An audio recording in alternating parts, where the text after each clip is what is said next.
Estamos de volta com o programa Em Minas, agora com um bloco exclusivo para você que nos acompanha aqui no YouTube do Portal UAI.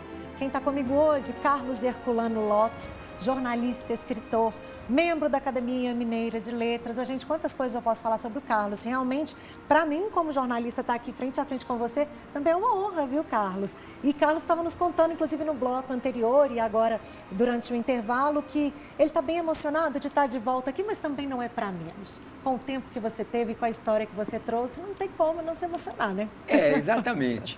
Então, tanto que quando a produção me ligou, me convidando para vir aqui, o meu coração começou a bater meio acelerado. Falei, gente, vou ter que voltar lá no estado de Minas para a gente falar das minhas crônicas, dos meus livros. Fiquei emocionado, passei a semana inteira pensando assim. E o coração da gente, ele não nega. Você sabe que quando a gente recebe alguma notícia, se a própria ligação já deu aquela disparadinha ali, é porque significa que já tinha uma afinidade. É uma história muito antiga minha aqui com os Diários Associados, né? Que aí começou, eu tinha 22 anos, você nem era nascida, começou em 1979, já faz muito tempo. Foi final do governo do general Geisel. Sim. Logo em seguida entrou o general João Batista Figueiredo e a ditadura terminou em 1985. Agora eu quero falar um pouquinho das suas histórias. Sim. Eu vi que aqui tem uma crônica que fala um pouco, na verdade, que menciona uma conversa e eu quero saber Sim. se isso realmente aconteceu, porque me despertou muito interesse. Sim. Estava você, Fernando Sabino, estava nessa conversa, e quem era uma terceira pessoa? Essa história foi o seguinte, uma vez nós fomos lá em São Paulo, lá na Biblioteca Mário de Andrade. Tinha o secretário de Cultura de Viçosa, chamado Marcelo Andrade. Ele tinha um programa chamado Minas Além das Gerais, que levava escritores, cantores, artistas mineiros para vários estados do país. Sim. E eu participava desse programa. Então, nós tivemos um evento lá em São Paulo, na Biblioteca Mário de Andrade, e que fomos Roberto Drummond, Fernando Sabino Roberto. E eu. Antes de você continuar contando, eu vou dar um spoiler aqui. Sim. Estava Roberto Drummond, a quem você sucedeu nas crônicas, Sim. como dissemos Exatamente. no bloco anterior. Fernando Sabino, gente, um escritor. E aí, de repente, Roberto falou para você, não, pode mexer aqui num poema de Carlos Drummond de Andrade. Agora você segue com a história. Como assim mexer? Mas não foi o Roberto, não. Foi não? Não. Aí o que aconteceu foi o seguinte, nós fomos fazer essa palestra na Biblioteca Mário de Andrade. Aí o Roberto, mineiramente, muito esperto, falou comigo assim, ô Herculano, a história é o seguinte, você que é menos conhecido, você fala primeiro, depois eu falo. Não vamos deixar a Fernanda Sabino falar primeiro, não, porque senão ele pega o microfone e vai começar a contar a história aí e vai fazer um sucesso e nós não vamos falar nada. E assim a gente fez, né? Eu falei um pouquinho timidamente ali, junto com aqueles dois grandes, que eram o Roberto Drummond e o Fernando Sabino. Enfim, quando terminou essa conversa, que foi muito boa, nós fomos para um restaurante. E nesse bate-papo, na plateia estava o cineasta Paulo Thiago, que eu não conhecia. Aí ele foi conosco também pelo restaurante. E ele é mineiro, Paulo Thiago. Ele é de Aimorés, ele era, porque ele já faleceu.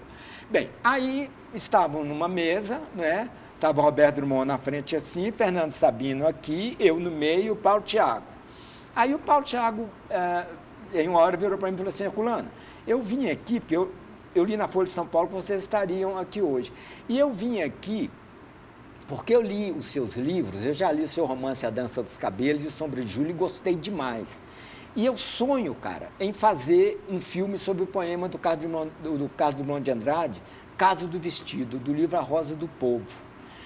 E eu queria que você fizesse para mim o argumento, porque o poema é um poema longo, mas não tem jeito de eu filmar um poema. Então, o argumento é você pegar o poema e inventar uma história para eu poder filmar. Que ela possa ser transformada em filme. E o Fernando Sabino bebericando um uísque, escutando o nosso papo. Aí, em um determinado momento, eu parei, assustei e falei, que é isso, Paulo? Você ficou maluco, cara? Quem sou eu, um simples escrevinhador de quimeras, como dizia o Roberto Drummond, e o Roberto Rio, ele estava na frente. Né?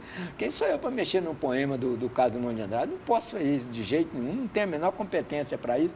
Aí o Fernando Sabino pôs a mão no meu ombro e falou assim, pode sim, Herculano, Você tem talento para isso, rapaz. Além do mais, você vai ganhar um dinheirinho. Olha, aí o Fernando Sabino endossou e virou filme? Exatamente. Aí o Fernando Sabino endossou. Aí eu falei, uai, Fernando, se você está falando isso, se você me dá esse aval, eu vou pensar. Aí cheguei aqui em BH, li e reli o poema, lindo, o poema maravilhoso. Nossa mãe, esse vestido que ele faz naquele prego. Minhas filhas é o vestido de uma dona que passou. Passou como nossa mãe era nossa conhecida. Minhas filhas, boca presa, vosso pai vem chegando. E vai para aí, um poema maravilhoso. Aí eu li, reli, tornei a ler e falei, gente, essa é uma história que a princípio parece surreal, mas não é não, ela pode acontecer. Ela pode acontecer, aí eu topei e escrevi o romance, que é um dos romances meus hoje mais conhecidos, que se chama O Vestido, Sim. Né? E que o Paulo Thiago acabou transformando em um longa-metragem lindo, com a Gabriela Duarte, a Ana Beatriz Nogueira, um filme que ficou muito bonito. Gente, as histórias são melhores, vocês estão vendo, Me né? deu muita e continua me dando muita alegria, foi lançado pela Geração Editorial, uma editora lá de São Paulo, e aí continua aí, várias e várias edições já. E você tem outros filmes ou outros textos, ou outras coisas que também tenham virado filme?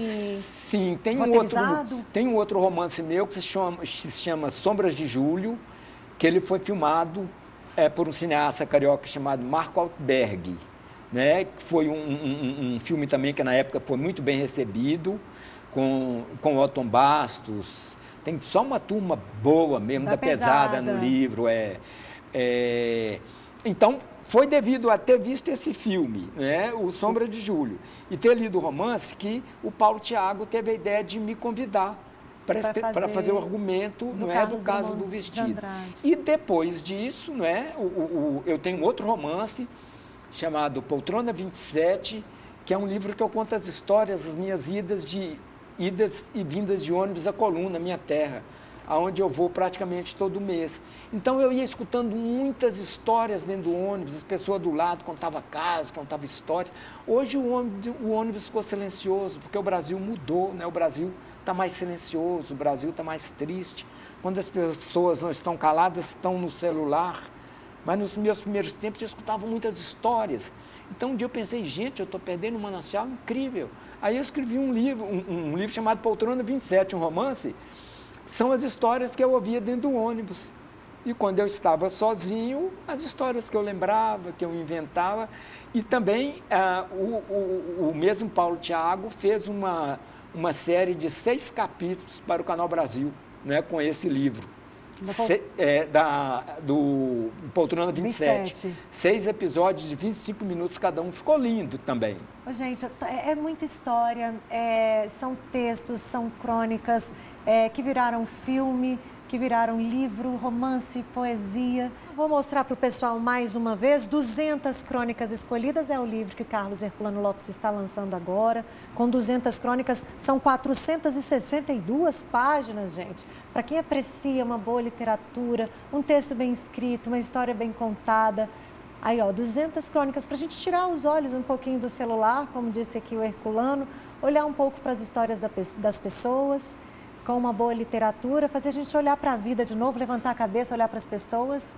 Exatamente. Contar a própria história e ouvir a história do outro. Exatamente. Ter paciência para ouvir o outro, isso é uma coisa genial. Isso a crônica me ensinou, né? Ouvir o anseio do outro, ouvir a vontade do outro. E antes da gente encerrar, eu falo um pouquinho, porque parte da venda dos livros é para um trabalho social que eu li. Sim. É isso mesmo? 50% da renda dos livros obtida lá no lançamento, que foi dia 4 agora lá na Academia Mineira de Letras, eu vou reverter para o Abrigo de São Vicente de Paula, lá da minha terra, Coluna. Lá de Coluna. Agora estou só esperando a editora assim, acertar a quantidade dos livros vendidos para eu passar o dinheiro para eles. Eu estou falando isso porque ainda demonstra mais uma sensibilidade, mais um olhar. Eu tenho uma ligação muito forte com Coluna e está tendo uma campanha muito boa agora de ajudar o Abrigo, de revitalizar o Abrigo, onde estão tantas pessoas amigas, conhecidas nossas. Então foi uma maneira que eu encontrei também de dar uma contribuição, de dar uma ajuda. Então é isso, pessoal. Lembrando, já falamos no primeiro bloco, para você que está com a gente no YouTube, tá aí nas plataformas digitais e também nas livrarias de Belo Horizonte, de todo o Brasil, 200 crônicas escolhidas. Esse é meu, para minha sorte. Com o maior prazer, com direito a uma dedicatória. Eu vou aguardar. E vocês também, ó, tá aí uma opção de leitura ou de presente, quem sabe. Exatamente. Carlos Herculano, muito obrigada pelo nosso papo, por estar com a gente aqui no Jornal Estado de Minas, no estúdio da TV Alterosa. As portas estão abertas. Muitíssimo obrigado, Carol. Foi uma alegria imensa, não é?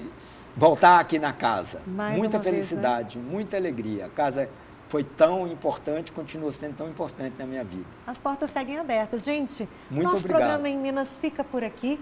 É claro que a íntegra da nossa entrevista você acompanha amanhã no Jornal Estado de Minas. Te vejo na próxima semana, hein? Até lá. Tchau.